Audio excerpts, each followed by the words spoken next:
Jam dinding menunjukkan pukul 2 pagi. Detak jarumnya terdengar seperti palu godam yang memukul-mukul kepala Arini yang pening. Di luar, hujan turun dengan deras, seolah mewakili gemuruh di dadanya yang tak kunjung reda. Arini duduk bersandar di kepala ranjang, matanya menatap kosong ke sisi kasur yang dingin. Kosong. Sudah 7 hari sisi itu tak berpenghuni. Mas Bram? Lirihnya, suaranya serak karena kurang tidur dan terlalu banyak menangis dalam diam. Di kamar sebelah, suara rengekan lemah terdengar. Arini tersentak, naluri keibuannya langsung mengambil alih. Ia bergegas menuju kamar putranya, Dika. Bocah berusia 5 tahun itu menggeliat gelisah dalam tidurnya. Wajahnya pucat, keringat dingin membasahi piyamanya. Igau Dika. Arini menyentuh dahi putranya. Panas. Sangat panas. Hatinya mencelos. Sejak Bram menghilang seminggu lalu, kondisi kesehatan Dika menurun drastis. Dokter bilang ini efek psikosomatis karena Dika sangat dekat dengan ayahnya dan bisa merasakan kecemasan ibunya, ditambah imunnya yang memang sedang lemah. Sabar ya, sayang. Mama di sini. Besok kita ke dokter lagi, bisik Arini sambil mengompres dahi Dika. Sambil memeluk putranya, pikiran Arini melayang pada kejadian seminggu terakhir. Bram pamit pada Senin pagi seperti biasa. Mengenakan kemeja biru muda favoritnya yang disetrika licin oleh Arini, mencium kening Arini, dan berjanji akan pulang cepat karena ingin membelikan mainan robot untuk Dika. Namun, sorenya, ponselnya mati. Malamnya, ia tak pulang. Hari kedua, Arini mulai panik. Ia menelepon ke kantor Bram. Pak Bram? Beliau mengajukan cuti panjang, Bu Arini. Katanya ada urusan keluarga mendesak selama 2 minggu, jawab sekretaris Bram dengan nada bingung. Loh, bukannya ibu yang sakit? Pak Bram bilang istrinya butuh perawatan intensif. Arini terpaku saat itu. Ia sehat-sehat saja. Kenapa Bram berbohong? Hari ketiga dan keempat, Arini mendatangi rumah mertuanya. Berharap Bram ada di sana, atau setidaknya orang tuanya tahu sesuatu. Namun, sambutan yang ia terima sungguh ganjil. Ibu mertuanya, yang biasanya cerewet meminta uang bulanan, kali ini tampak gelisah dan enggan menatap mata Arini. Kami tidak tahu, Rin. Mungkin dia butuh waktu sendiri. Kamu kan sibuk terus dengan bisnismu, mungkin Bram stres, kata ibu mertua dengan nada menuduh, seolah hilangnya Bram adalah kesalahan Arini. Tapi, Bu, Dika sakit. Bram tidak pernah menelantarkan Dika sebelumnya, bantah Arini. Halah, anak sakit itu biasa. Jangan manja, potong adik iparnya ketus, lalu masuk ke dalam kamar dan membanting pintu.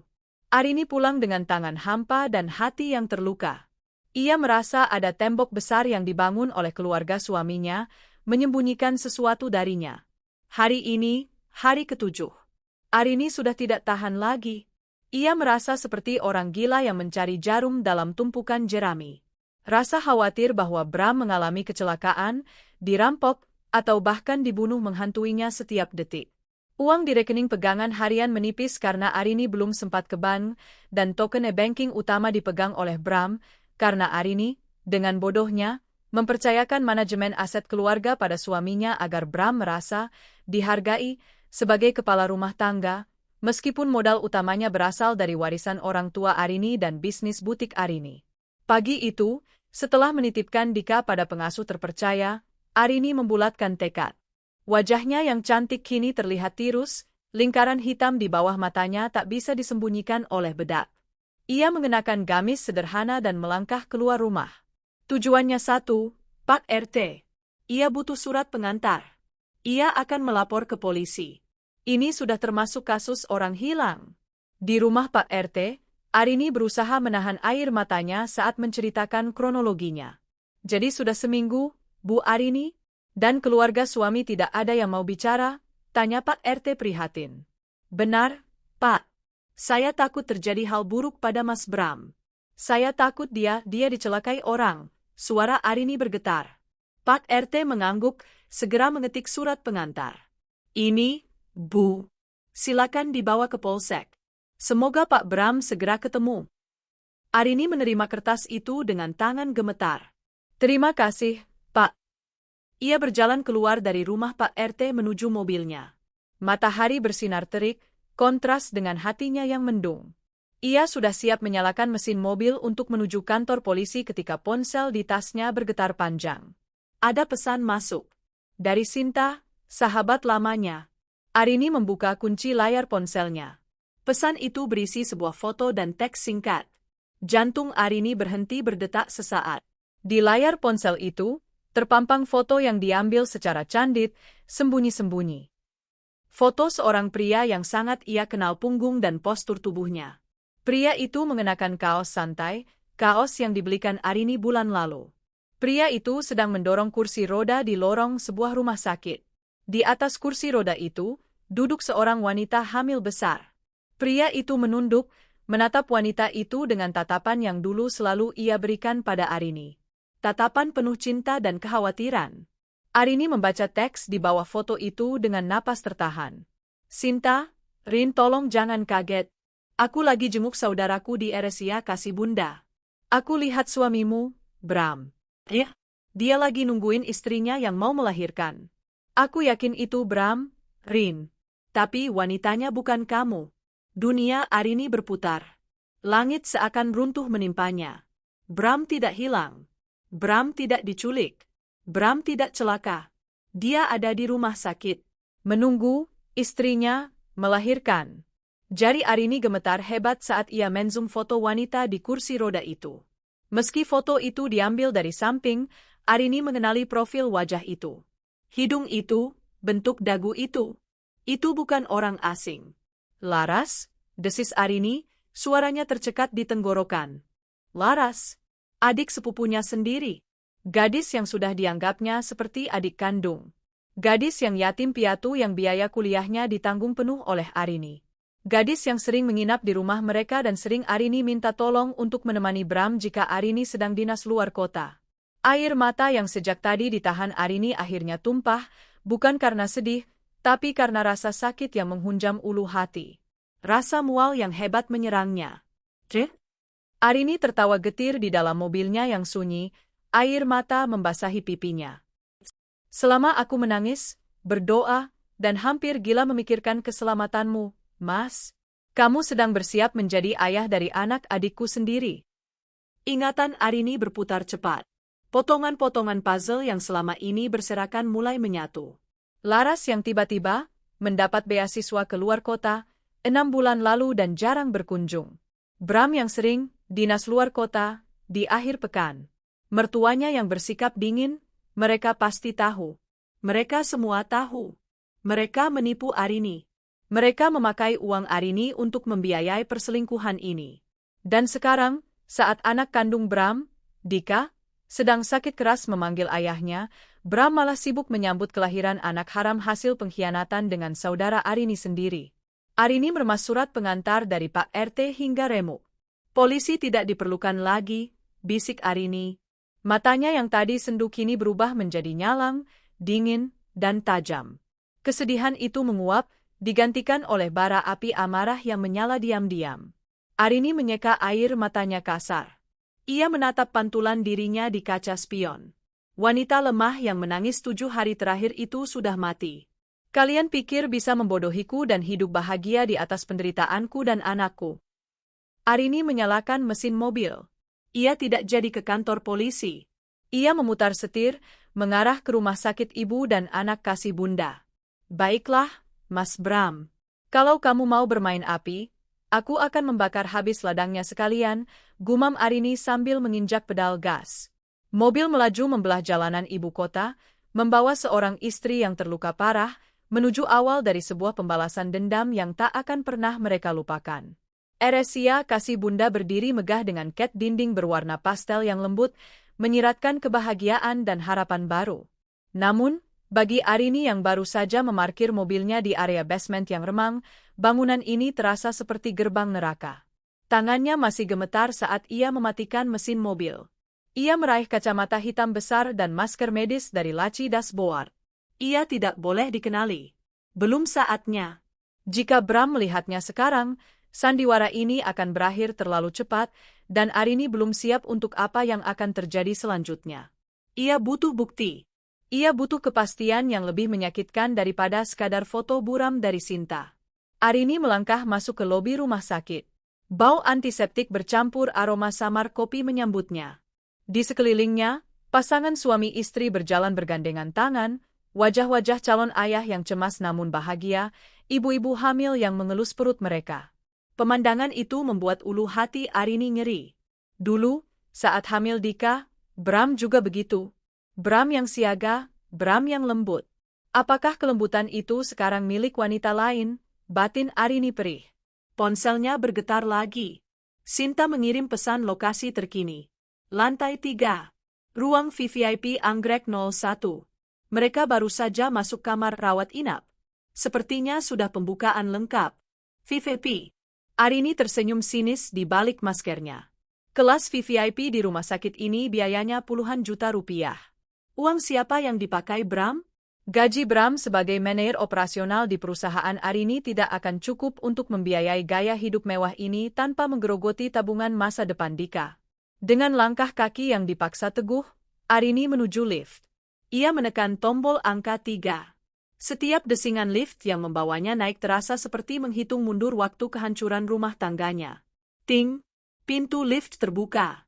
Lorong lantai 3 jauh lebih sepi dan eksklusif. Karpet tebal meredam suara langkah kaki Arini.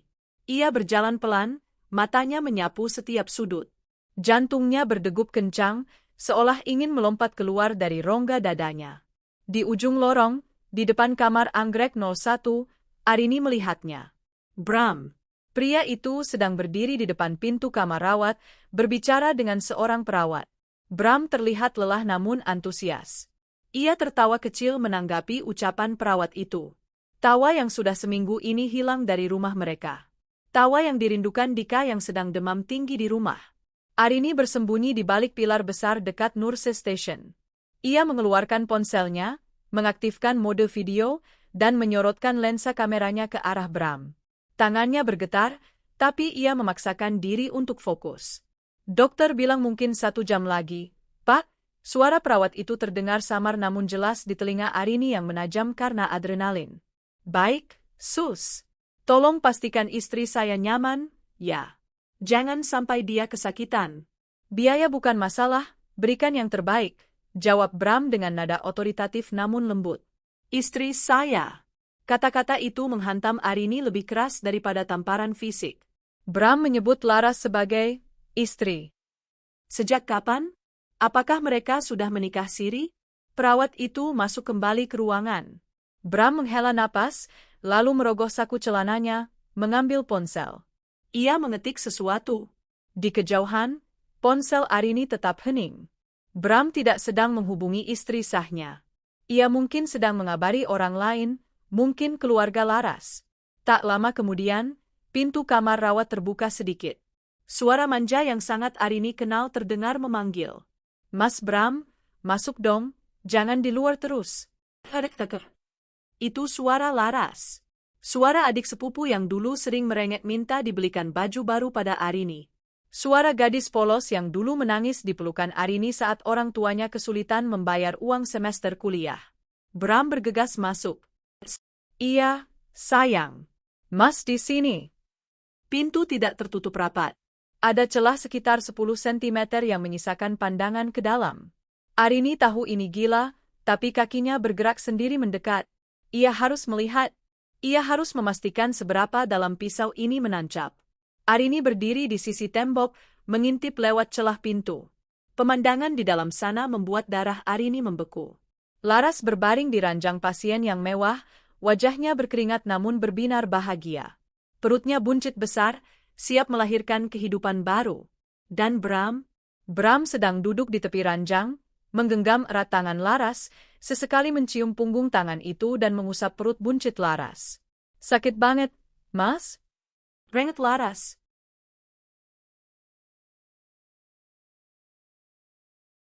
Tahan ya, sayang. Demi buah hati kita. Demi baby Raka, bujuk Bram lembut, lalu menyeka keringat di dahi Laras dengan tisu. Mas, nanti kalau dia lahir, Mas janjikan gak akan ninggalin kita? Mas nggak akan balik lagi ke Mbak Arini terus-terusan? Tanya Laras dengan nada cemas yang dibuat-buat.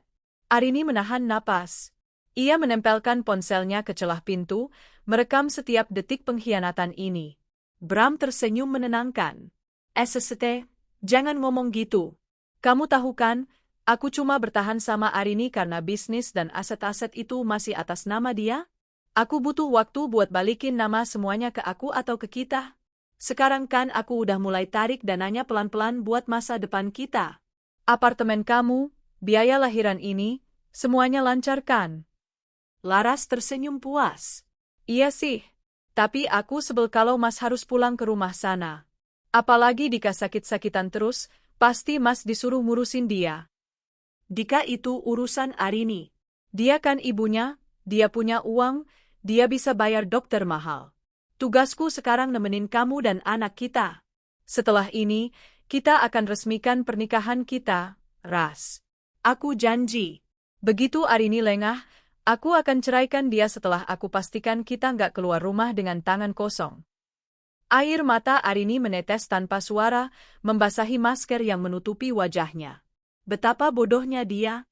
Betapa naifnya dia selama ini. Ia pikir Bram mencintainya. Ia pikir Bram adalah partner hidup yang setia.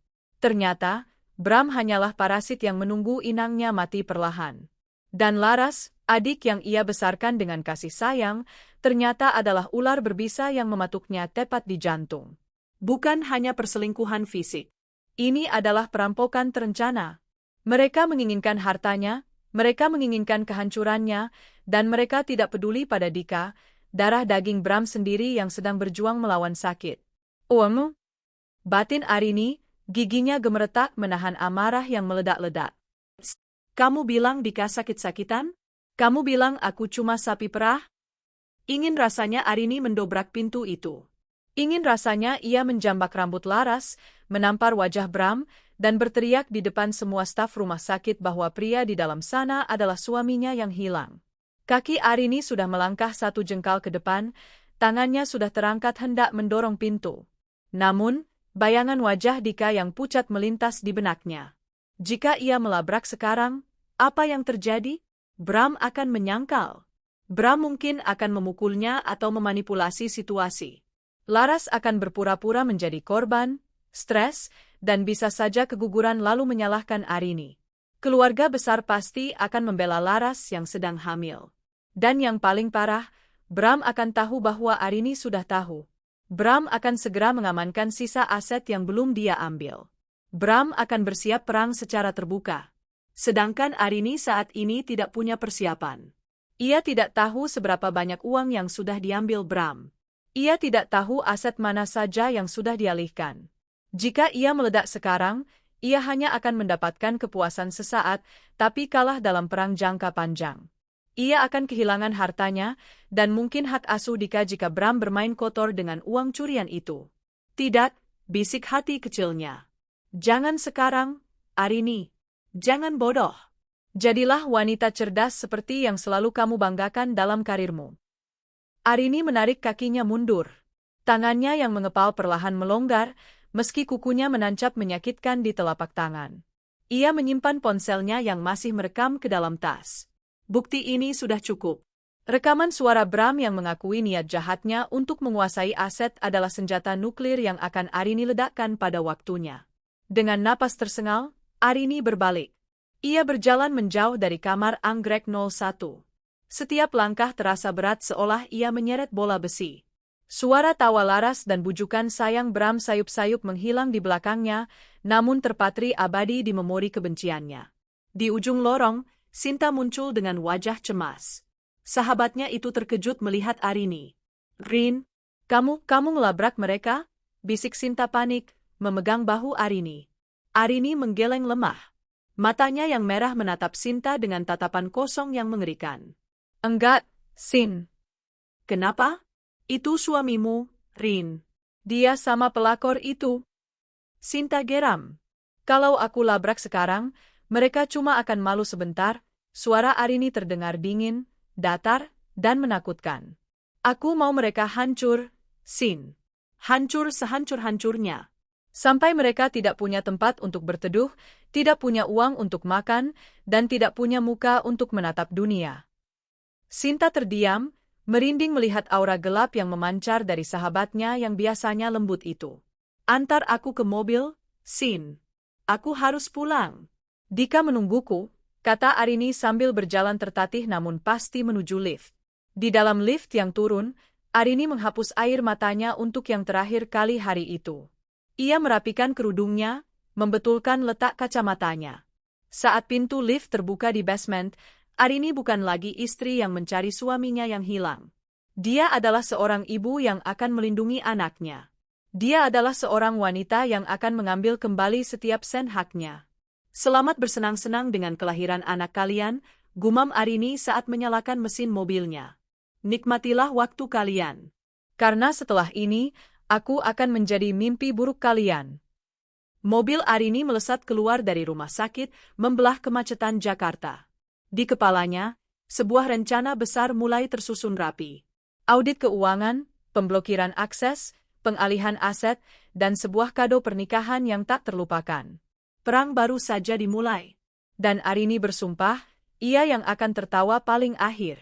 Mobil Arini memasuki pekarangan rumahnya yang megah, namun kini terasa begitu hampa dan dingin. Gerbang otomatis tertutup perlahan di belakangnya. Mengurungnya kembali dalam realitas yang mencekik. Ia mematikan mesin, namun tak segera turun. Kepalanya bersandar pada setir, matanya menatap kosong ke arah garasi yang biasanya menampung mobil SUV Bram. Mobil itu tidak ada. Tentu saja. Mobil yang dibeli dengan uang bonus tahunan Arini itu sekarang mungkin sedang parkir manis di RSIA Kasibunda, siap mengantar jemput Laras dan bayi barunya. Arini tertawa kecil, tawa yang kering dan hampa. Bodoh. Kamu bodoh sekali, Arini. Dengan langkah berat, ia masuk ke dalam rumah. Hal pertama yang ia tuju adalah kamar Dika. Di sana, di bawah cahaya lampu tidur yang redup, putranya masih tertidur. Napasnya masih terdengar berat, namun suhu tubuhnya sedikit menurun dibanding tadi pagi. Pengasuh Dika, Mbak Tiara, duduk di kursi samping tempat tidur, tampak terkantuk-kantuk. Mbak Tiara, biar saya saja, bisik Arini.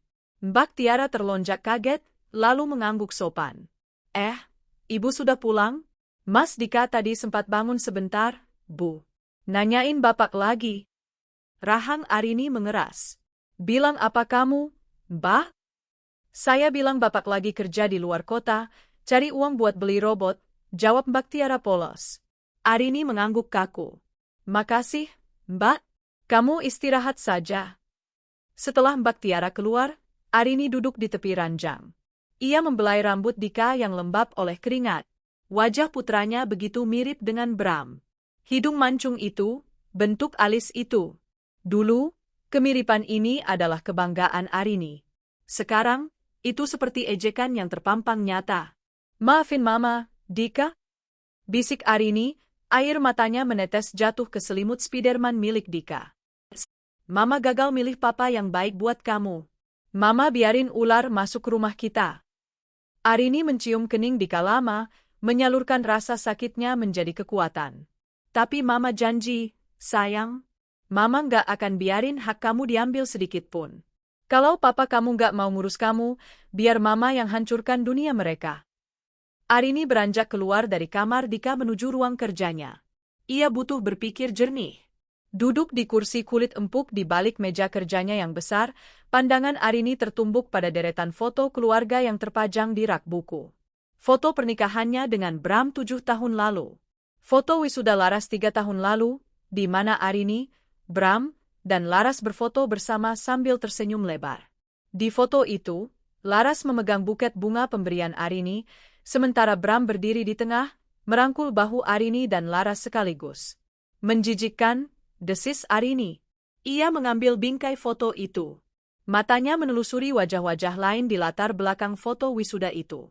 Ada Paman Rusdi dan Bibi Lastri, orang tua Laras. Ada juga ibu mertuanya, Ibu Ratna. Tiba-tiba, sebuah ingatan menyeruak tajam di benak Arini. Ingatan tentang kejadian 2 bulan lalu, saat acara syukuran ulang tahun Ibu Ratna. Saat itu, Arini datang terlambat karena ada meeting mendadak dengan klien dari Singapura.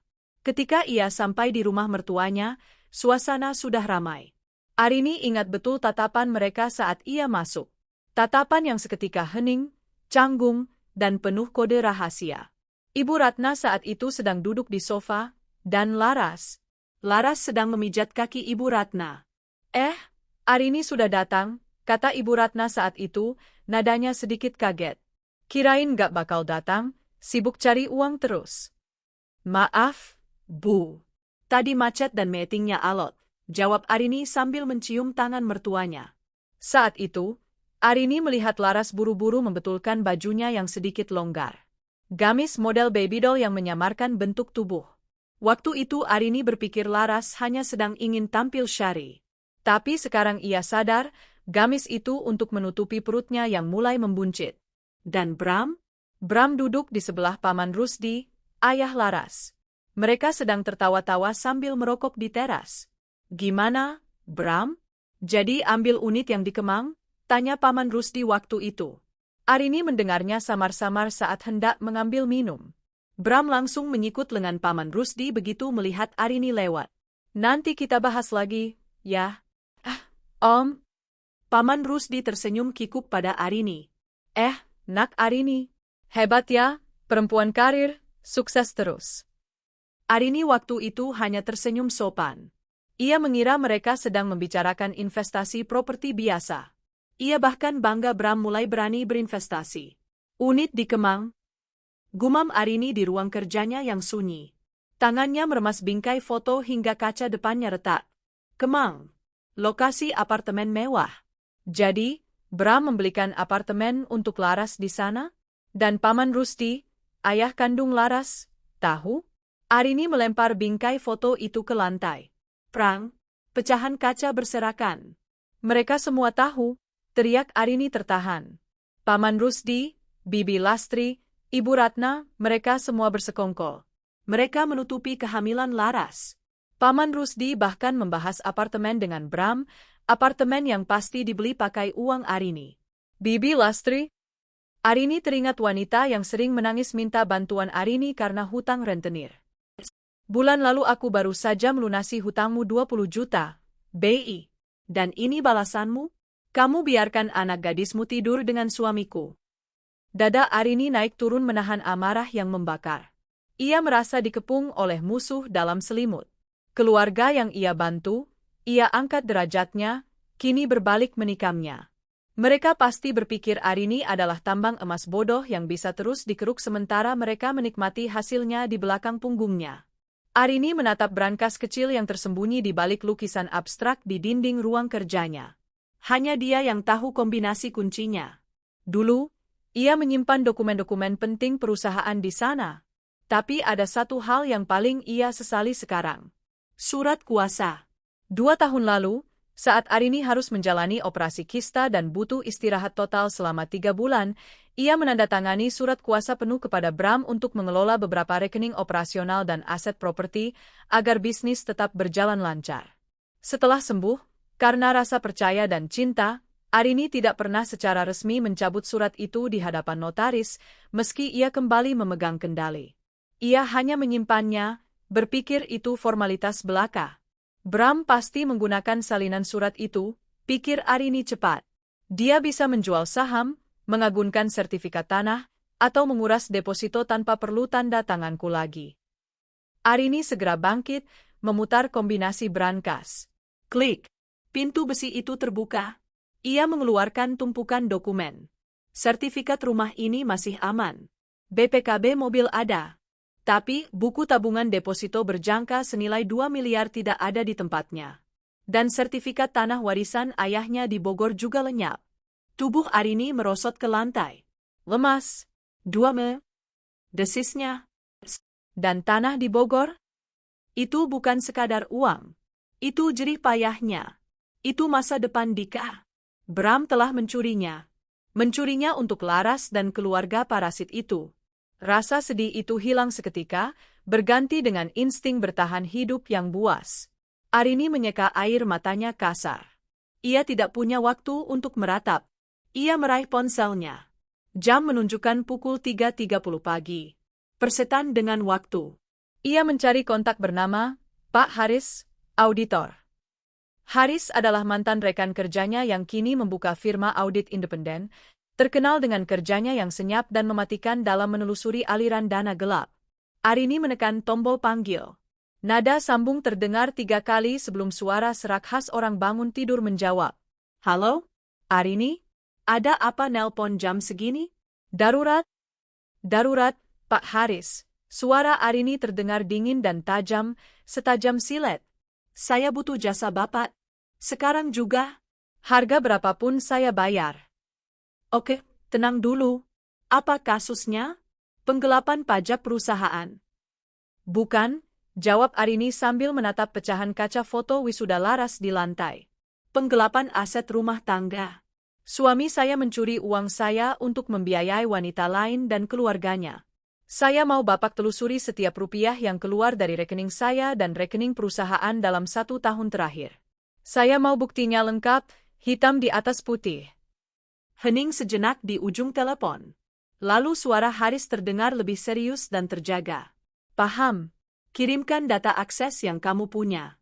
Kita mulai besok pagi. Saya akan kirim tim terbaik saya. Terima kasih, Pak. Arini menutup telepon. Ia berdiri, berjalan menuju jendela, menatap langit subuh yang mulai menampakkan semburat merah. Fajar telah tiba. Tapi bagi Bram dan Laras, ini adalah awal dari kegelapan panjang. Arini mengambil spidol merah dari laci mejanya. Ia memungut foto wisuda yang tergeletak di antara pecahan kaca. Dengan gerakan tegas, ia mencoret wajah Bram dan Laras dengan tanda silang besar. Kalian ingin pesta? Gumam Arini sambil menempelkan foto yang dicoret itu di papan tulis ruang kerjanya. Akan kubuatkan pesta yang paling meriah. Pesta kebangkrutan kalian. Arini menarik napas panjang, mengisi paru-parunya dengan tekad baja. Ia siap berperang. Tidak dengan otot, tapi dengan otak. Ia akan melakukan audit senyap, menarik aset diam-diam, dan membiarkan mereka terbang tinggi sebelum menghempaskannya ke tanah yang keras. Keesokan paginya, suasana di kantor pribadi Arini, sebuah firma desain interior ternama di Jakarta Selatan, terasa lebih tegang dari biasanya. Arini datang sangat awal, pukul 6 pagi, dengan mata sembab namun sorot mata yang tajam. Ia menginstruksikan sekretarisnya untuk membatalkan semua janji temu klien hari ini dengan alasan urusan keluarga mendesak. Tepat pukul 7, Pak Haris dan 2 orang asistennya tiba. Mereka membawa 2 koper besar berisi peralatan forensik akuntansi digital. Tidak ada basa-basi. Arini langsung mempersilakan mereka masuk ke ruang rapat tertutup yang kedap suara. Saya ingin tahu semuanya, Pak Haris. Sekecil apapun. Jangan ada yang disembunyikan karena kasihan pada saya, ucap Arini tegas sambil meletakkan setumpuk dokumen perbankan dan akses token digital yang berhasil ia amankan dari brankas rumah semalam. Haris mengangguk, wajahnya serius. Kami akan mulai tracing dari rekening gabungan, lalu melebar ke rekening-rekening yang terafiliasi dengan nik Pak Bram. Beri kami waktu 3 jam untuk trawling data awal. 3 jam itu terasa seperti 3 tahun bagi Arini. Ia duduk di sudut ruangan, meminum kopi hitam yang sudah dingin, sementara bunyi ketikan keyboard para auditor mengisi kesunyian yang mencekam. Pukul 10 tepat, Haris menghela napas panjang. Ia melepas kacamata bacanya dan menatap Arini dengan pandangan prihatin yang mendalam. Siap, Rin? Tanya Haris pelan. Tunjukkan, jawab Arini singkat. Haris menyambungkan laptopnya ke layar proyektor. Sebuah grafik batang berwarna merah muncul, menunjukkan lonjakan pengeluaran yang tidak wajar dalam 6 bulan terakhir. Ini adalah rekapitulasi dana yang keluar dari rekening operasional dan deposito yang kamu kuasakan ke Bram. Haris memulai penjelasannya. Penanya menunjuk angka-angka fantastis di layar. Pertama, soal deposito 2 miliar yang hilang itu. Ternyata tidak ditarik tunai sekaligus. 2 minggu lalu, Bram memecahnya. 500 juta ditransfer ke PT Gria Indah Abadi, itu pengembang apartemen mewah di Kemang.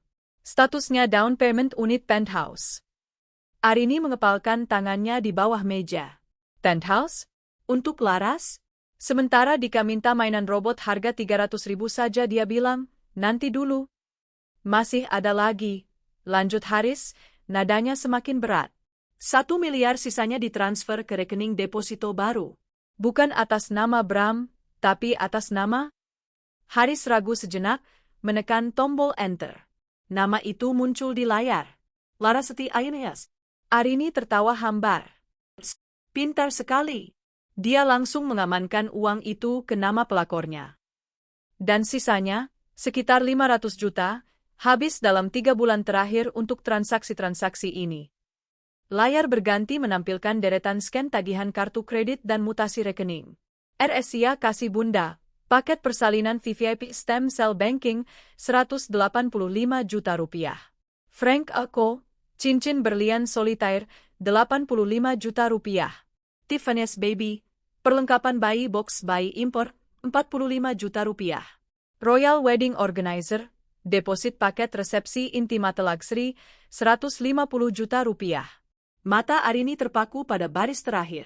Royal Wedding Organizer. Mereka mau menikah? Bisik Arini. Benar. Dan coba lihat tanggal reservasinya. Haris memperbesar gambar info CWO tersebut. Tanggal resepsi, 25 Oktober. Darah Arini seakan berhenti mengalir. Tanggal 25 Oktober. Itu bulan depan. Dan itu adalah? Itu tanggal ulang tahun pernikahanku dengan Bram. Suara Arini bergetar, kali ini bukan karena sedih, tapi karena amarah yang memuncak hingga ke ubun-ubun. Bram tidak hanya berselingkuh. Dia ingin menghapus eksistensi Arini sepenuhnya. Dia ingin merayakan hidup barunya dengan laras tepat di hari yang seharusnya menjadi perayaan cinta mereka berdua. Bram menggunakan uang Arini untuk membiayai pesta perayaan pengkhianatannya. Betapa kejamnya, betapa biadabnya. Lalu, asisten Haris menambahkan dengan hati-hati, tanah di Bogor. Sertifikatnya memang tidak dijual, Bu. Tapi diagunkan ke Bank Perkreditan Rakyat, BPR, swasta untuk pinjaman cepat cair sebesar 1,5 miliar. Uangnya sepertinya dipakai untuk melunasi hutang judi online Pak Bram yang baru terdeteksi, dan sisanya ditransfer ke rekening orang tuanya Laras. Arini memejamkan mata. Paman Rusdi dan Bibi Lastri juga kecipratan uang panas ini. Pantas saja mereka diam 1000 bahasa. Mereka dibungkam dengan uang hasil gadai tanah warisan ayah Arini. Total kerugian yang terdeteksi sampai hari ini mendekati 4 miliar rupiah. Arini, ini perampokan dalam rumah tangga, simpul Haris. Saya sarankan kita lapor polisi sekarang. Bukti ini cukup untuk menjerat Bram pasal berlapis. Penggelapan, pemalsuan dokumen. Arini membuka matanya. Sorot matanya kini gelap dan menakutkan, seperti lautan tenang sebelum badai tsunami. Tidak, Pak Haris. Jangan polisi dulu. Kenapa? Kamu masih cinta? Bukan, Arini berdiri, berjalan menuju layar proyektor dan menyentuh angka 4 miliar itu. Kalau lapor polisi, Bram masuk penjara. Aset yang sudah jadi atas nama Laras akan susah ditarik kembali karena dianggap hibah atau sengketa perdata yang panjang. Dan Bram, dia akan merasa jadi korban. Arini berbalik menghadap Haris. Saya ingin uang saya kembali. Saya ingin mereka jatuh miskin sampai ke tulang-tulang. Saya ingin mereka merasakan bagaimana rasanya tidak punya uang sepeser pun di hari bahagia mereka. Jadi, apa rencanamu? Operasi senyap, jawab Arini dingin.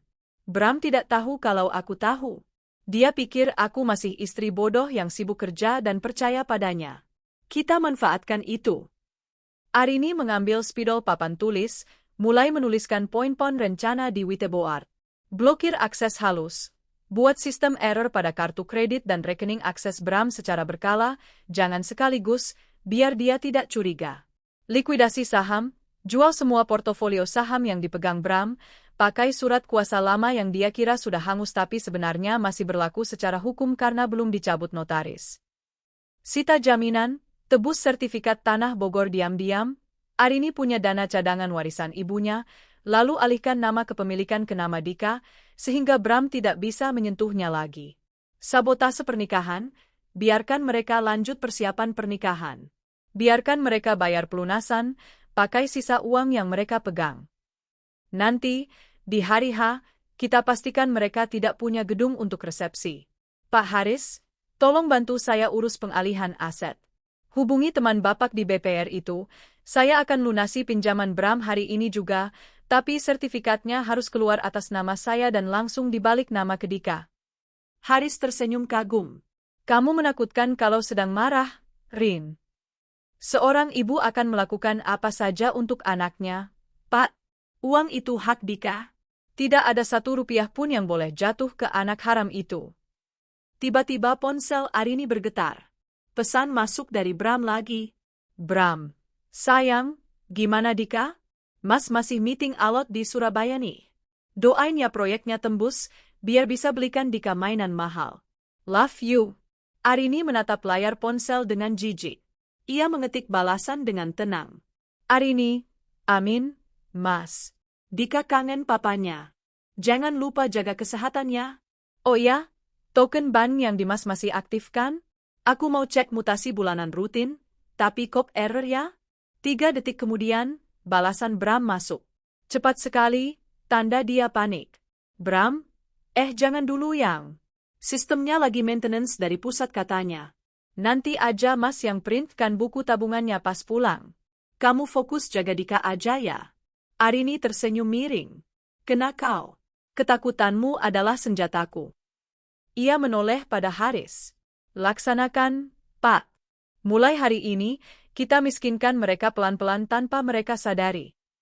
Siang itu, di tengah hiruk-pikuk Jakarta, Arini tidak lagi merasa sebagai korban. Ia adalah sutradara dari sebuah pertunjukan tragis yang akan segera digelar. Pemeran utamanya adalah Bram dan Laras, dan grand finalenya adalah kehancuran total mereka. 2 hari setelah pertemuan dengan Pak Haris, Arini memulai pertunjukan akting terbaik dalam hidupnya. Pagi itu, Arini sedang menyuapi Dika bubur ayam. Kondisi Dika sudah jauh membaik, demamnya turun meski ia masih sering menanyakan keberadaan ayahnya. Papa kapan pulang, Ma? Tanya Dika lirih, matanya menatap pintu depan penuh harap. Arini tersenyum, menyembunyikan getar kebencian di hatinya setiap kali teringat Bram. Papa masih ada urusan penting, sayang. Doakan Papa cepat selesai ya. Ponsel Arini berdering. Itu panggilan video dari Bram. Arini menarik napas panjang, mengatur ekspresi wajahnya menjadi campuran antara khawatir dan lega, lalu mengangkatnya. Wajah Bram muncul di layar. Ia terlihat lelah, mungkin kurang tidur karena menjaga Laras dan bayi barunya di rumah sakit, tapi Arini tahu ia sedang berakting seolah lelah bekerja. Mas Bram, seru Arini dengan nada panik yang dibuat-buat. Ya ampun, kamu di mana? Aku khawatir setengah mati. Kenapa baru telepon video sekarang? Bram mengusap wajahnya. Maaf ya, sayang. Di sini sinyal susah banget. Proyeknya ada masalah di lapangan, aku harus turun tangan langsung ngurusin para pekerja yang mogok. Aku kangen banget sama kalian. Dika juga kangen, Mas, kata Arini sambil mengarahkan kamera ke Dika. Papa, seru Dika senang. Hei jagoan Papa. Cepat sembuh ya. Nanti Papa belikan robot Optimus Prime yang besar. Janji Bram. Janji kosong, batin Arini. Uang untuk robot itu pasti sudah jadi susu formula impor untuk bayi Laras. Mas, kapan pulang? Tanya Arini, suaranya melembut. Mungkin 2 atau 3 hari lagi, Rin. Urusan administrasi belum kelar. Oh ya, Rin? Bram tampak ragu sejenak, matanya bergerak gelisah. Kamu nggak ngecek rekening perusahaan kan? Soalnya aku kemarin sempat pindahin dana darurat buat talangan proyek. Takut kamu kaget. Arini tertawa kecil dalam hati. Talangan proyek? Maksudmu biaya operasi sesar VIP Laras? Oh, nggak kok, Mas. Aku percaya sama kamu. Lagian aku lagi pusing ngurusin Dika, mana sempat buka laptop kerjaan, dusta Arini dengan lancar. Yang penting kamu sehat dan urusan cepat beres. Wajah Bram terlihat lega seketika. Syukurlah. Kamu memang istri yang paling pengertian. Ya udah ya, aku lanjut kerja dulu. Sambungan terputus. Senyum manis di wajah Arini lenyap dalam sekejap mata. Ia meletakkan ponselnya di meja dengan kasar. Mbak Tiara, panggil Arini.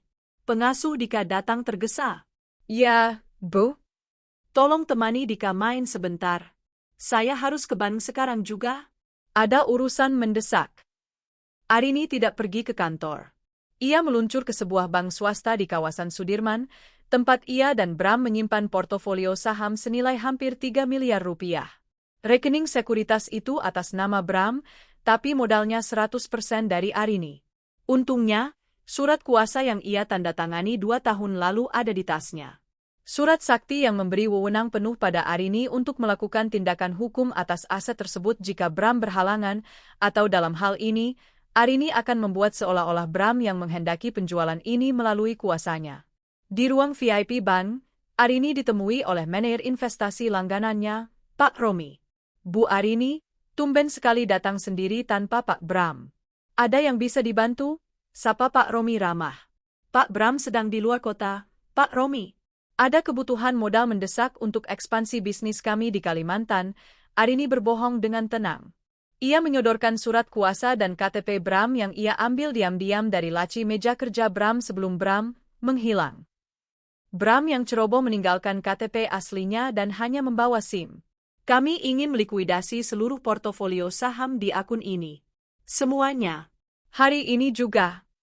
Pak Romi terbelalak. Semuanya, Bu? Tapi pasar sedang bullish, sayang sekali kalau dijual sekarang. Potensi keuntungannya masih besar. Kami butuh cash, Pak. Bukan potensi, jawab Arini tegas. Tolong proses secepatnya dan transfer ke rekening pribadi saya, bukan rekening bersama. Ini sesuai instruksi Pak Bram agar pencatatan pajaknya terpisah untuk proyek baru ini. Karena Arini adalah nasabah prioritas dan surat kuasanya sah secara hukum, belum pernah dicabut, Pak Romi tidak punya alasan untuk menolak. Baik, Bu. Akan kami proses. Dana akan masuk ke rekening Ibu sore ini juga. 1 aset berhasil diamankan. 3 miliar akan kembali ke tangan Arini sebelum Bram sadar. Langkah kedua, Tanah Bogor. Siang harinya, Pak Haris menelepon. Beres, Rin. Saya sudah kirim orang ke BPR itu. Pinjaman 1,5 miliar atas nama Bram sudah dilunasi pakai dana talangan dari firma saya dulu sesuai permintaanmu. Sertifikat sudah kami ambil. Sekarang tim notaris sedang memproses balik nama ke Dika dengan skema hibah dari orang tua, jadi Bram tidak bisa menggugatnya nanti. Terima kasih, Pak Haris. Potong saja biayanya dari fee yang akan saya transfer nanti, jawab Arini lega. Sore harinya, Arini duduk di balkon kamarnya sambil memantau notifikasi bank di ponselnya. Ting, dana masuk, 3 miliar 150 juta rupiah, pencairan saham. Arini tersenyum puas. Uang itu sudah aman. Sekarang, saatnya memberikan sedikit kejutan untuk suami tercinta. Arini membuka aplikasi perbankan untuk kartu kredit utama Bram, kartu yang limitnya paling besar, yang sering dipakai Bram untuk gaya hidup mewahnya. Arini tahu passwordnya karena dulu dialah yang mendaftarkannya. Dengan jari yang lincah, Arini mengubah status kartu tersebut melalui menu pengaturan keamanan. Blokir sementara, aktif. Selamat menikmati makan malammu, Mas, gumam Arini. Di waktu yang sama, di kantin VIP Eresia Kasih Bunda, Bram sedang antre di kasir. Ia baru saja mengambil pesanan makanan catering premium untuk syukuran kelahiran bayi Laras. Paket nasi tumpeng mini untuk 50 kotak yang akan dibagikan ke perawat dan keluarga Laras yang datang menjenguk. Total tagihannya 5 juta rupiah. Totalnya 5.200.000 ya, Pak, kata kasir sambil tersenyum. Bram dengan percaya diri mengeluarkan kartu kredit Black Card-nya. Kartu yang selama ini menjadi simbol statusnya. Gesek saja, Mbak.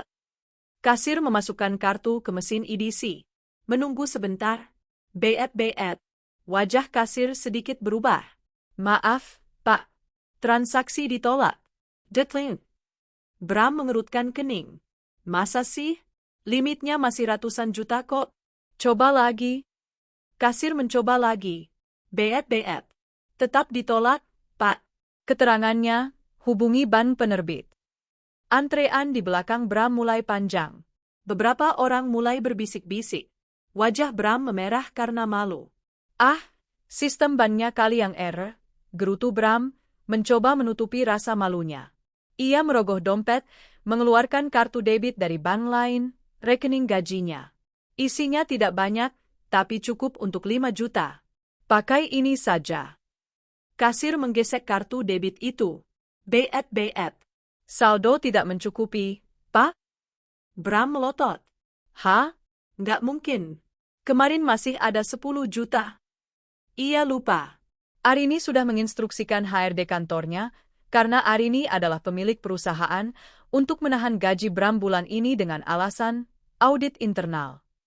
Dan sisa saldo di situ sudah ditarik otomatis oleh sistem autodebit cicilan mobil yang baru saja Arini aktifkan kembali ke rekening gaji Bram, bukan rekening Arini. Keringat dingin mulai bercucuran di dahi Bram. Di belakangnya, seorang ibu-ibu nyeletuk, "Mas, kalau nggak punya duit jangan gaya-gayaan beli tumpeng premium dong. Lama nih." Bram panik. Ia tidak memegang uang tunai sebanyak itu. Ponselnya bergetar. Pesan dari Laras.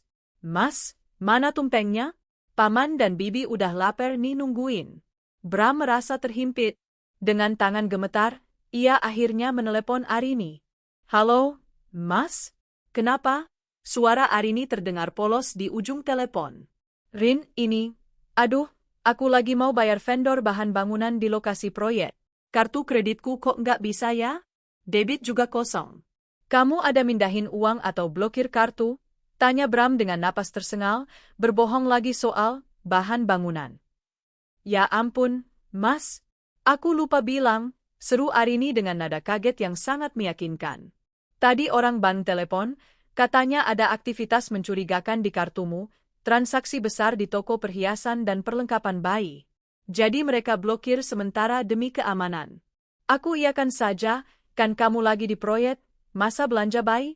Takutnya kartumu dihack orang." Bram terdiam, lidahnya keluh. Transaksi perhiasan dan bayi itu memang dia yang melakukan kemarin untuk Laras. Tapi dia tidak bisa mengakuinya. Oh, iya bener, Rin.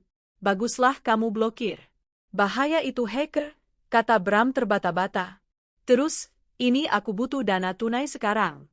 Bisa transfer 5 juta aja ke rekening sopirku." "Bisa, Mas.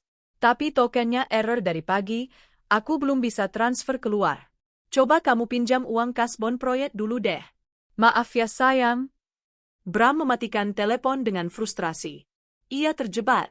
Akhirnya, dengan menahan malu yang luar biasa, Bram membatalkan pesanan tumpeng premium itu.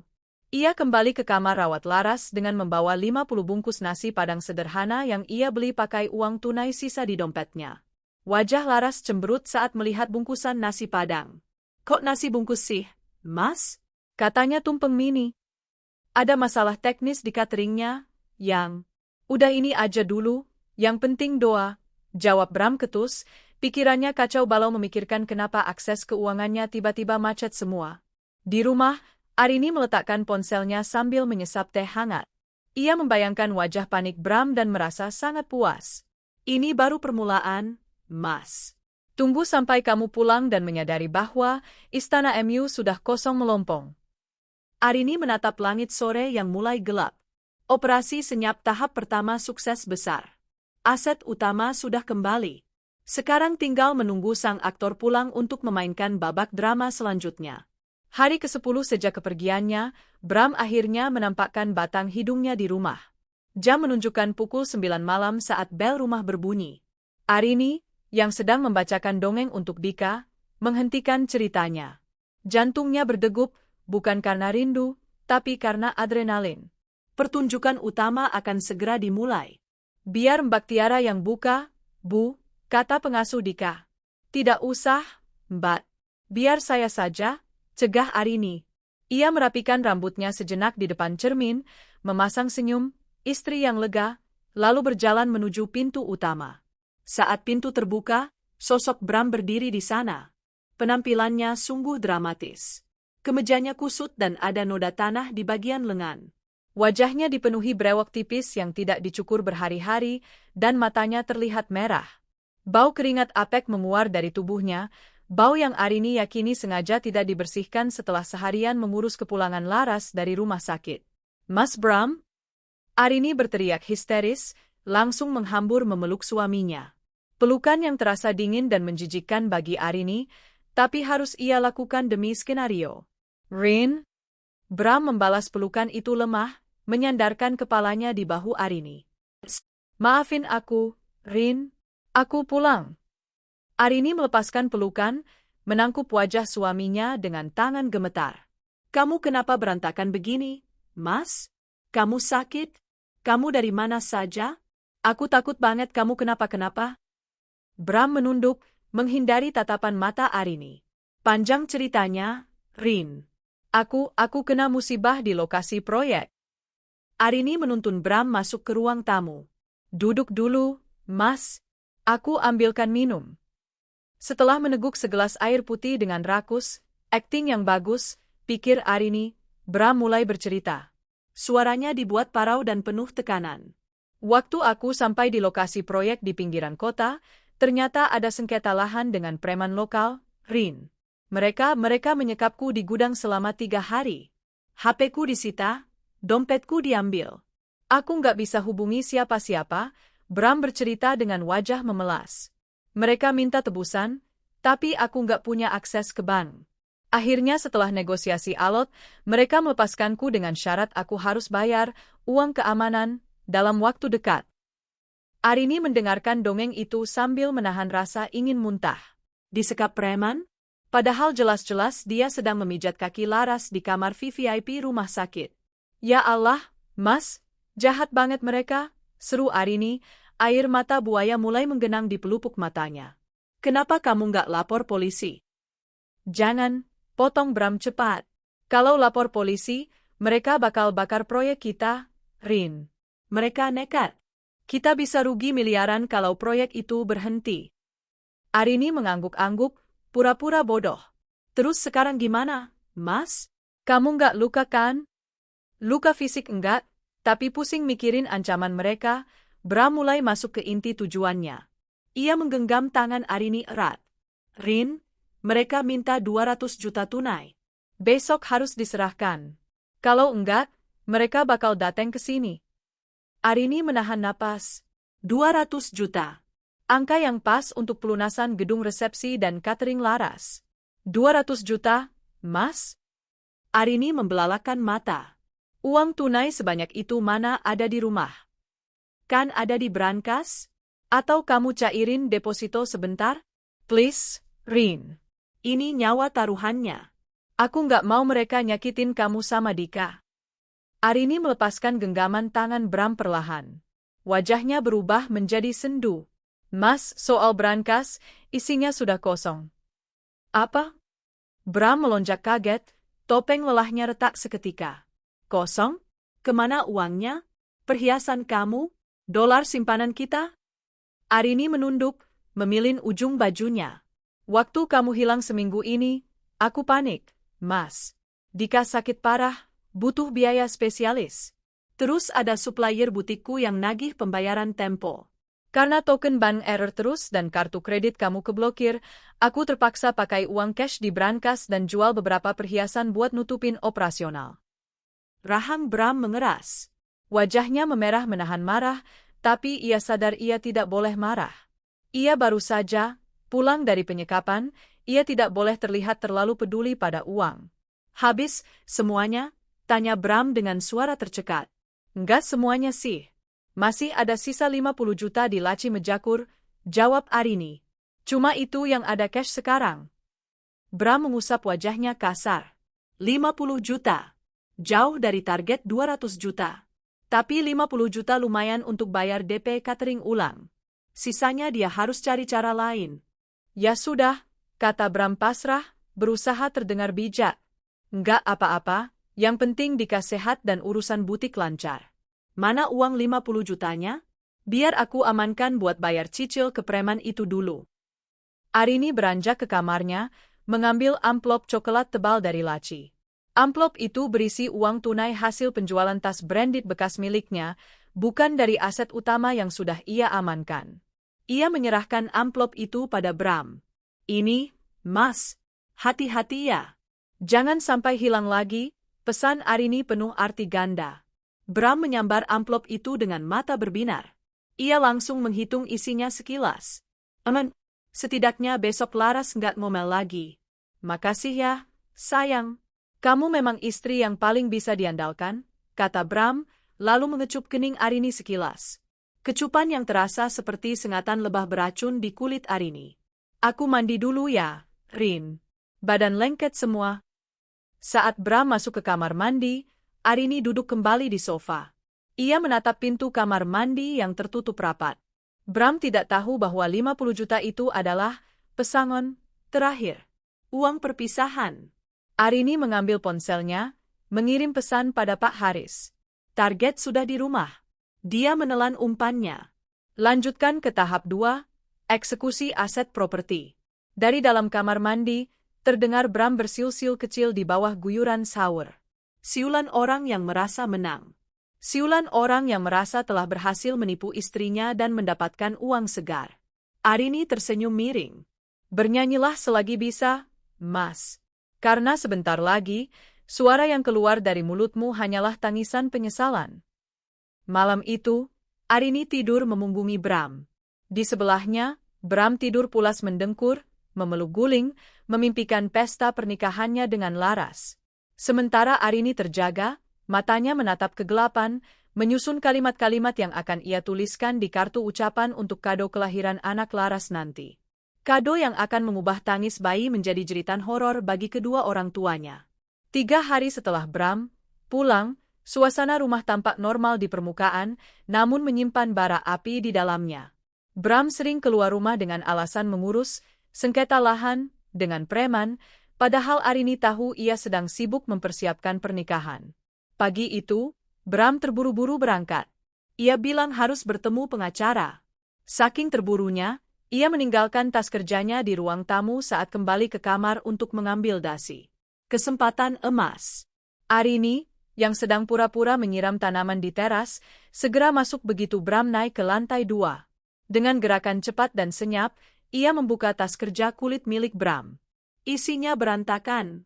Berkas proyek, brosur apartemen, dan sebuah amplop tebal berwarna krem dengan pita emas.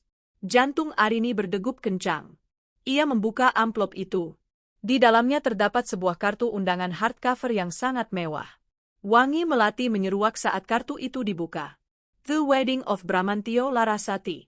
Minggu, 25 Oktober 2024 Grand Ballroom Hotel Mulia, Jakarta. Mata Arini memanas membaca tanggal itu. 25 Oktober. Benar dugaan Pak Haris.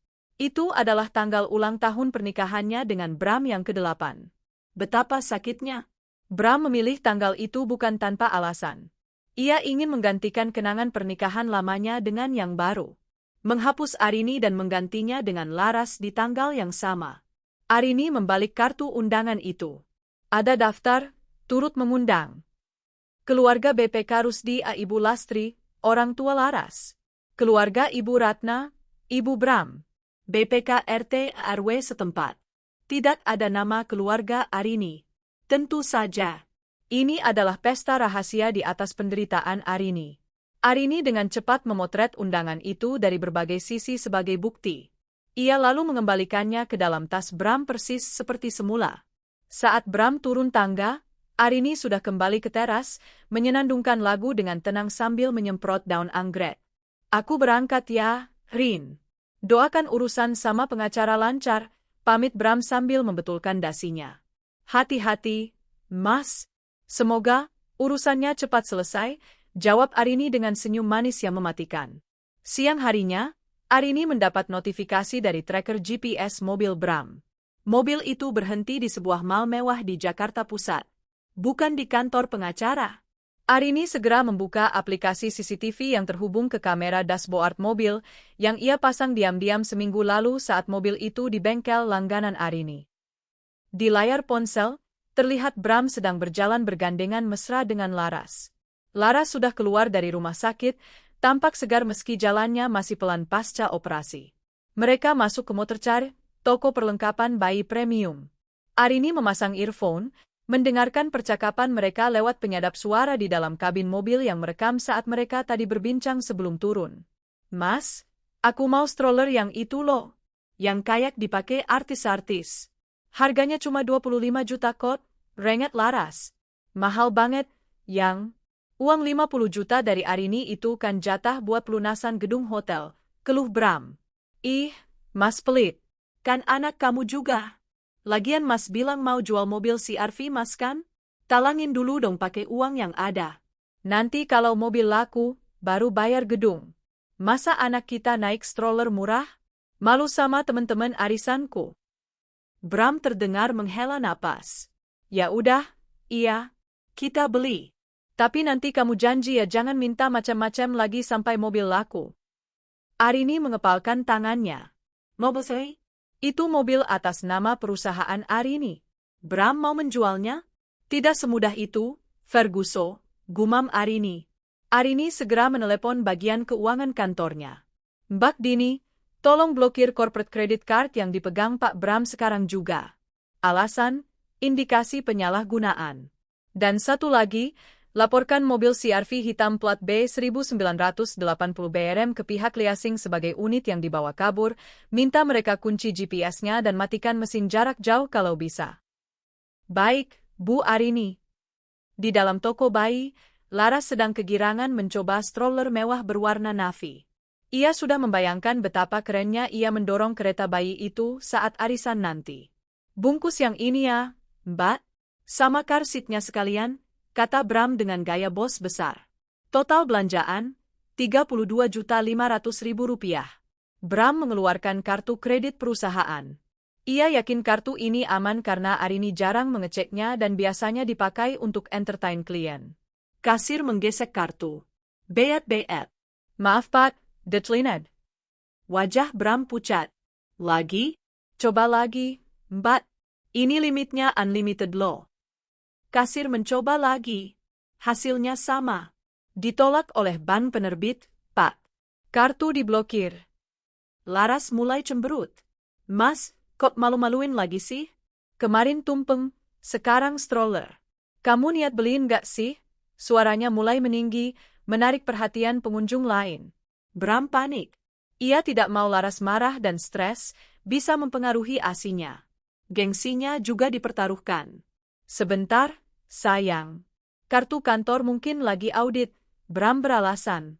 Ia merogoh tasnya, menatap amplop coklat berisi uang 50 juta, pesangon, dari Arini. Uang itu nyawa untuk gedung pernikahan. Kalau dipakai sekarang, ia tidak bisa melunasi down payment kedua hotel yang jatuh tempo besok. Tapi melihat wajah Laras yang sudah merah pada mau menangis atau mengamuk, Bram menyerah. Oke, aku bayar tunai, kata Bram lemas. Ia mengeluarkan gepokan uang dari amplop, membayar 32,5 juta rupiah. Sisa uang di tangannya tinggal 17,5 juta. Sangat jauh dari cukup untuk bayar hotel. Nah gitu dong, Mas. Makasih ya, Papa Bram baik deh. Laras langsung memeluk Bram, wajahnya cerah kembali. Bram tersenyum kecut. Pikirannya melayang pada tagihan hotel besok. Gimana ini? Harus cari pinjaman kilat di mana lagi? Saat mereka kembali ke parkiran, masalah belum selesai. Bram menekan tombol unlock pada kunci mobil CR-V-nya. Tidak ada respon. Ia menekan lagi. Hening. Ia mencoba membuka manual. Bisa terbuka. Tapi saat ia mencoba menyalakan mesin, ceklek, mesin mati total. Indikator di dashboard berkedip merah dengan tulisan Security Lock Activated. Kontak leasing. Sialan, umpat Bram, memukul setir. Kenapa lagi sih, Mas? Laras mulai kepanasan di dalam mobil yang AC-nya mati. Mobilnya dikunci dari pusat. Pasti leasing ngira telat bayar. Padahal biasanya kantor yang urus, teriak Bram frustrasi. Di rumah, Arini melihat notifikasi dari aplikasi pelacak. Engine immobilized. Arini tertawa lepas. Tawa yang sudah lama hilang. Nikmatilah naik taksi online dengan bawaan stroller segede gaban itu, Mas. Dan selamat pusing memikirkan bayar gedung hotel besok. Arini mengambil spidol merahnya lagi, mencoret tulisan, undangan, di papan tulis rencananya. Undangan sudah kulihat. Tanggal sudah dikunci. Sekarang, saatnya menyiapkan kado spesial untuk kelahiran putra mahkota kalian. Arini membuka laptopnya, mulai mendesain sebuah kado yang sangat unik. Ia men-scan semua bukti transfer Bram ke rekening Laras, bukti booking hotel, dan foto USG yang pernah Bram salah kirim ke cloud keluarga. Ia akan mencetaknya dalam bentuk buku album kenangan yang indah. Judulnya, Riwayat Pencurian Ayahmu Demi Melahirkanmu. Buku itu akan dikirim besok, tepat saat acara akikah kecil-kecilan di rumah kontrakan baru Laras. Hari Minggu yang cerah. Di sebuah rumah kontrakan mewah di kawasan Kemang, yang sewanya dibayar lunas setahun oleh Bram menggunakan uang tabungan pendidikan Dika, sedang berlangsung acara syukuran kecil-kecilan. Akikah untuk bayi Raka, putra pertama Bram dan Laras. Tamu yang datang tidak banyak, hanya keluarga inti Laras, Ibu Ratna, Ibunda Bram, dan beberapa teman sosialita Laras. Suasana tampak meriah dengan dekorasi balon berwarna biru dan putih. Aroma gulai kambing menguar memenuhi ruangan. Laras duduk di kursi pelaminan mini sambil menggendong bayinya. Ia mengenakan gamis sutra berwarna dusty pink yang senada dengan kemeja Bram. Di leher Laras melingkar kalung emas baru, hadiah, permintaan maaf, dari Bram karena insiden kartu kredit yang ditolak kemarin. Bram terpaksa menjual jam tangan mewahnya di pasar Loa pagi-pagi buta demi membelikan kalung itu dan menutupi biaya catering hari ini. Duh, cucu eyang ganteng banget, puji Ibu Ratna sambil mencubit pipi bayi Raka. Mirip banget sama Bram waktu kecil. Nggak kayak si Dika yang kurus kering itu. Bram tersenyum kecut mendengar nama Dika disebut. Hatinya tidak tenang. Sejak pagi, ponselnya terus bergetar. Pihak hotel tempat resepsi pernikahan mereka menelepon terus-menerus menagih pelunasan down payment kedua sebesar 75 juta rupiah yang jatuh tempo hari ini. Uang di tangan Bram tinggal sisa recehan. Mas, kamu kenapa sih? Keringetan terus, bisik Laras, menyenggol lengan Bram. Senyum dong, itu temenku lagi videoin buat story Instagram. Bram memaksakan senyum kaku ke arah kamera ponsel teman Laras. Iya, seneng banget hari ini. Tiba-tiba, bel rumah berbunyi. Permisi, paket VIP, teriak seorang kurir berseragam rapi. Mata Laras berbinar. Wah, pasti kado dari teman-teman Mas Bram yang pejabat itu ya? Bram mengernyit. Ia tidak memberitahu teman-teman kantornya tentang acara ini. Siapa yang kirim? Seorang pelayan membawa masuk sebuah kotak besar berwarna hitam glossy dengan pita merah darah yang elegan. Kotak itu terlihat sangat mahal dan berat. Buat siapa, Mas? Tanya Paman Rusdi yang sedang asyik makan sate. Tertulis di sini, untuk Larasati Bramantio. Dari Secret Admirer, baca Bram. Perasaannya mendadak tidak enak. Buka dong, Ras. Siapa tahu isinya emas batangan atau kunci mobil baru. Seru Bibi Lastri antusias. Keluarga itu memang mata duitan, pikir Bram. Laras dengan semangat menarik pita merah itu. Ia membuka tutup kotaknya. Wah, desis para tamu. Di dalam kotak itu, tersusun rapi sebuah buku tebal bersampul kulit buaya imitasi. Di sebelahnya ada sebuah botol susu bayi yang berisi air keruh berwarna hitam. Laras mengernyit. Kok botol susunya kotor? Ini buku apa?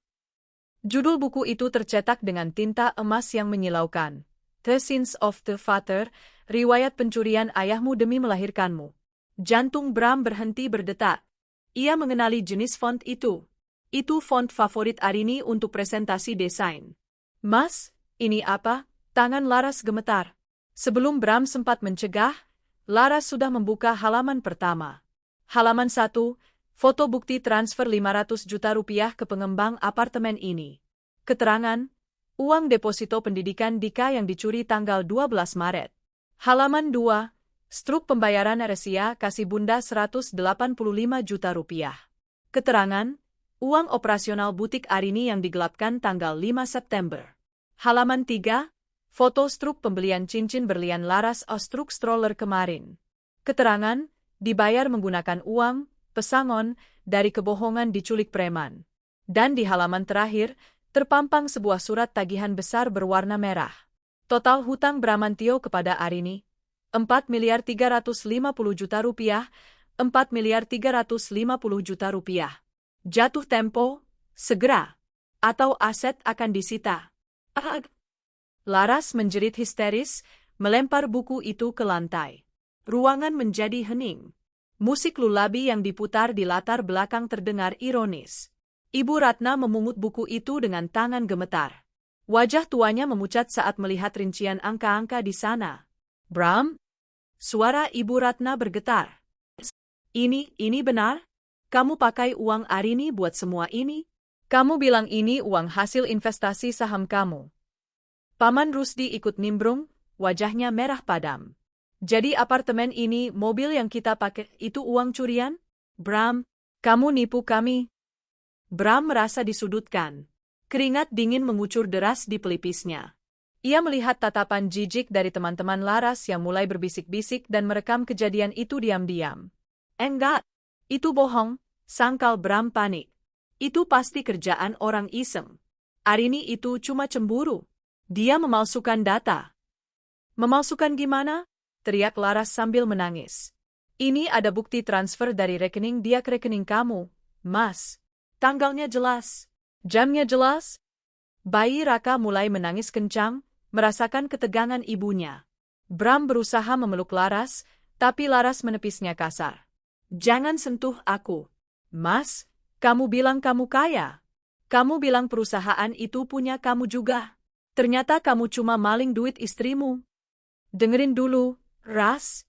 Perusahaan itu memang hasil kerjaku juga. Wajar dong aku ambil bagianku, bela Bram dengan logika yang kacau. Ting! Ponsel Bram dan Laras berbunyi bersamaan. Sebuah pesan WhatsApp masuk dari nomor Arini. Arini, selamat atas kelahiran baby Raka. Semoga susunya lancar ya, Laras. Oh iya, Mas Bram, jangan lupa bayar hotel hari ini. Kalau tidak, sayang sekali kalau resepsi tanggal 25 Oktober nanti tamunya harus duduk di parkiran. PS, mobil CR-V sudah ditarik liasing kan? Nikmati taksi online-nya ya. Laras membaca pesan itu dan langsung lemas. Ia merosot di kursi pelaminan, menatap Bram dengan tatapan horor. Mas, jadi mobil itu, hotel itu. Bram tidak bisa menjawab. Ia hanya berdiri mematung di tengah ruangan, dipermalukan di depan keluarga besarnya sendiri.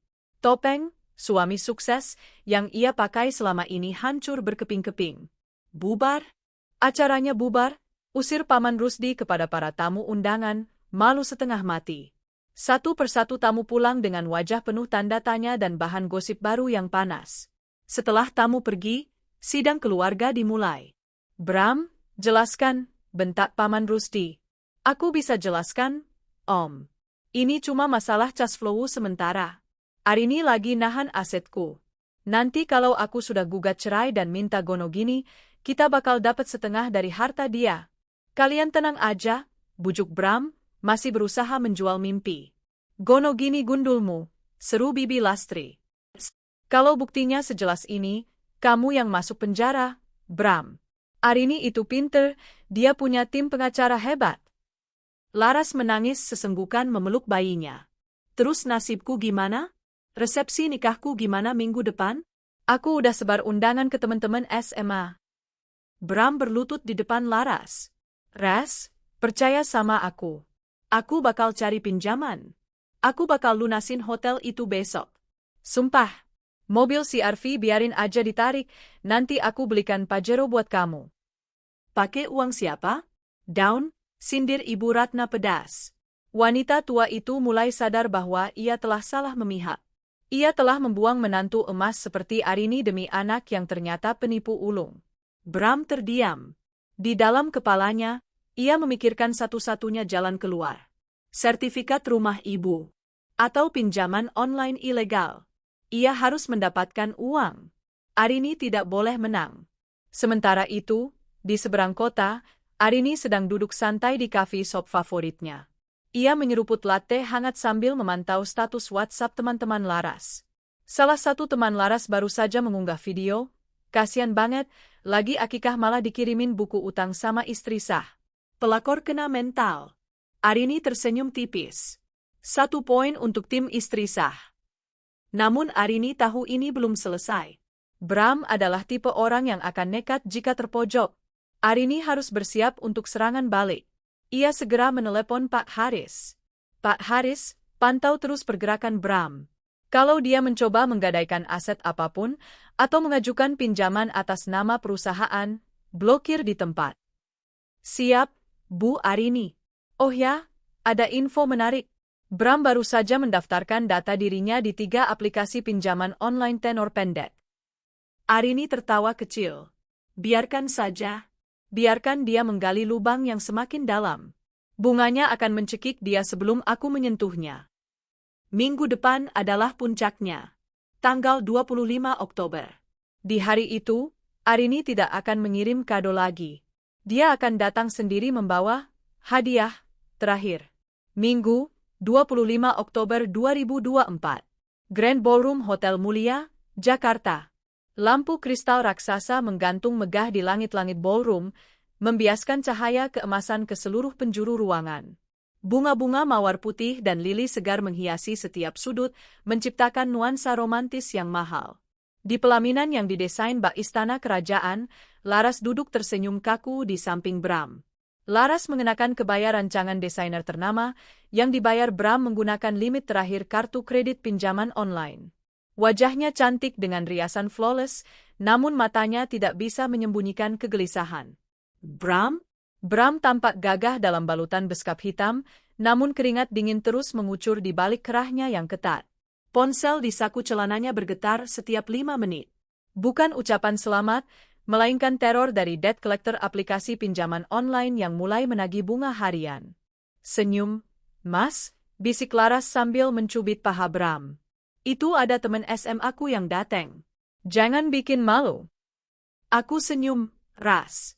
Ini senyum, jawab Bram dengan wajah meringis. Cuma aku pusing, barusan manajer hotel nanya pelunasan sisa catering. Katanya kartu debitku error lagi. Duh, jangan bahas duit sekarang dong. Nikmatin aja dulu. Laras mendengus kesal. Para tamu undangan, sebagian besar keluarga besar Laras dan teman-teman sosialita barunya, tampak menikmati hidangan mewah. Mereka tidak tahu bahwa setiap suapan sate wagyu yang mereka makan dibiayai dari hutang yang akan mencekik Bram seumur hidup. Musik orkestra mengalun lembut. MC kondang mulai memandu acara. Hadirin sekalian, mari kita berikan tepuk tangan yang meriah untuk pasangan berbahagia kita malam ini, Raja dan Ratu Sehari, Bramantio dan Larasati. Tepuk tangan membahana. Kilatan lampu kamera menyilaukan mata. Namun, di tengah hiruk-pikuk itu, pintu utama ballroom tiba-tiba terbuka lebar dengan suara dentuman yang cukup keras. Seluruh mata tertuju ke sana. Seorang wanita melangkah masuk. Bukan tamu biasa. Aura yang dipancarkannya begitu kuat hingga membuat orkestra perlahan berhenti bermain karena para pemusik ikut tertegun. Itu Arini. Tapi bukan Arini yang biasa terlihat sederhana dengan gamis kerjanya. Malam ini, Arini mengenakan gaun malam berwarna merah marun yang membalut tubuh rampingnya dengan sempurna. Gaun itu terlihat jauh lebih mahal dan berkelas daripada kebaya pengantin Laras. Hijabnya berkilau dengan hiasan Swarovski asli. Wajahnya dirias tajam, menonjolkan kecantikan yang dingin dan mengintimidasi. Arini berjalan membelah kerumunan tamu bak seorang ratu yang sedang menginspeksi rakyat jelata. Langkah kakinya mantap, dagunya terangkat tinggi.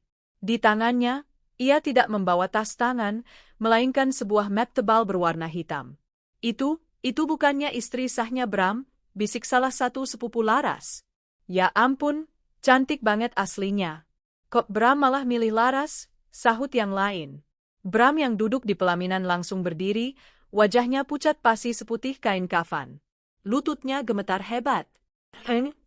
Desis Bram. Laras mencengkeram lengan kursi pelaminan. Ngapain dia kesini? Mas, usir dia. Jangan sampai dia ngancurin acaraku. Tapi Bram tidak bisa bergerak. Kakinya seolah dipaku ke lantai. Arini terus berjalan lurus menuju pelaminan. Tidak ada satupun security yang berani menghalanginya, mungkin karena aura kekuasaannya, atau mungkin karena Arini sudah menyuap kepala keamanan hotel dengan menunjukkan bukti kepemilikan saham minoritas di grup hotel tersebut. Arini menaiki tangga pelaminan dengan anggun. Ia berdiri tepat di depan Bram dan Laras. Jarak mereka hanya 1 meter, namun jurang status sosial di antara mereka terasa bermil-mil jauhnya. MC yang bingung mencoba mencairkan suasana. Sepertinya ada tamu istimewa yang ingin memberikan ucapan selamat. Arini tersenyum. Senyum yang membuat bulu kuduk Bram meremang. Ia mengambil alih mikrofon dari tangan MC yang berdiri di samping pelaminan. Selamat malam semuanya, Suara Arini bergema, jernih dan tenang di seluruh ballroom. Hening. Tidak ada denting sendok garpu. Semua orang menahan napas. Maaf saya datang terlambat dan tidak diundang, lanjut Arini, matanya menatap tajam ke arah Ibu Ratna dan Paman Rusdi yang duduk di barisan depan keluarga. Mereka semua menunduk, tidak berani menatap mata Arini. Tapi sebagai istri sah Bramantio, setidaknya secara hukum negara sampai detik ini, saya merasa wajib memberikan kado perpisahan untuk suami saya dan adik sepupu tersayang saya, Laras.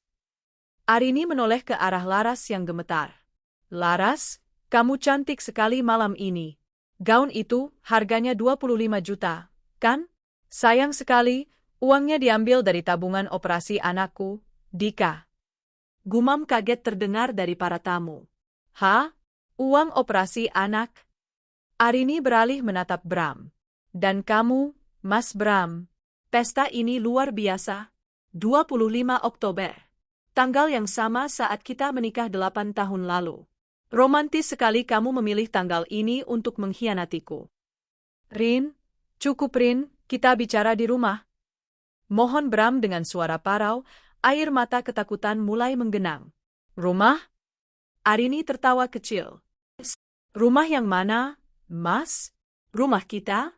Atau apartemen mewah di Kemang yang kamu janjikan untuk Laras? Arini mengangkat map hitam di tangannya tinggi-tinggi. Hadirin sekalian, saya kesini bukan untuk mengamuk. Saya wanita berpendidikan. Saya hanya ingin menyerahkan surat cinta terakhir. Arini melempar map itu ke pangkuan Bram.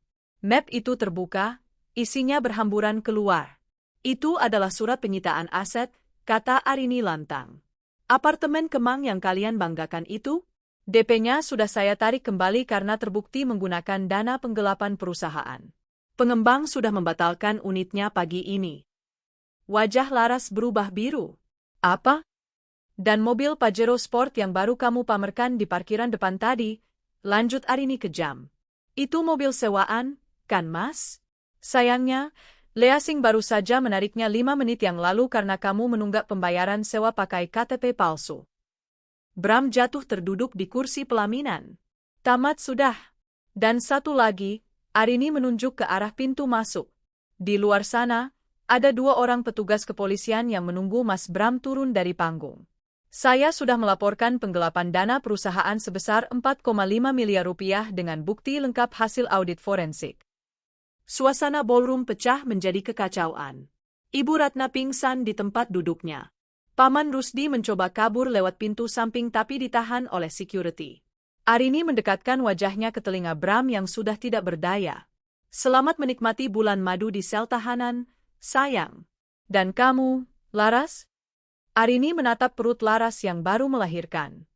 Selamat membesarkan anakmu sendirian dengan status istri dari seorang narapidana miskin. Arini meletakkan mikrofon itu kembali. Duk! Suara feedback mikrofon terdengar menyakitkan. Tanpa menoleh lagi, Arini berbalik. Ia menuruni tangga pelaminan dengan langkah yang lebih ringan dari sebelumnya. Beban 10 hari terakhir telah terangkat.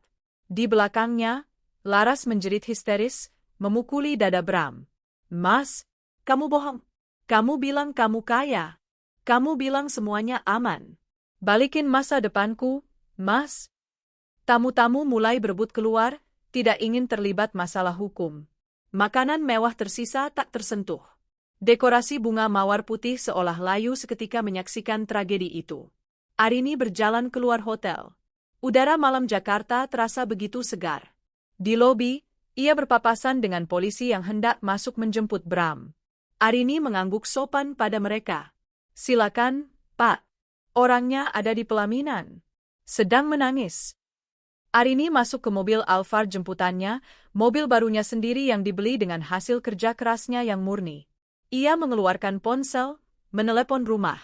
Halo, Mbak Tiara? Dika sudah tidur? Oke, saya pulang sekarang. Bilang sama Dika, besok kita liburan ke Disneyland. Mama punya banyak uang sisa, pesta, yang batal. Arini menyandarkan kepalanya di jok mobil. 1 tetes air mata terakhir jatuh di pipinya. Bukan air mata sedih, tapi air mata pelepasan.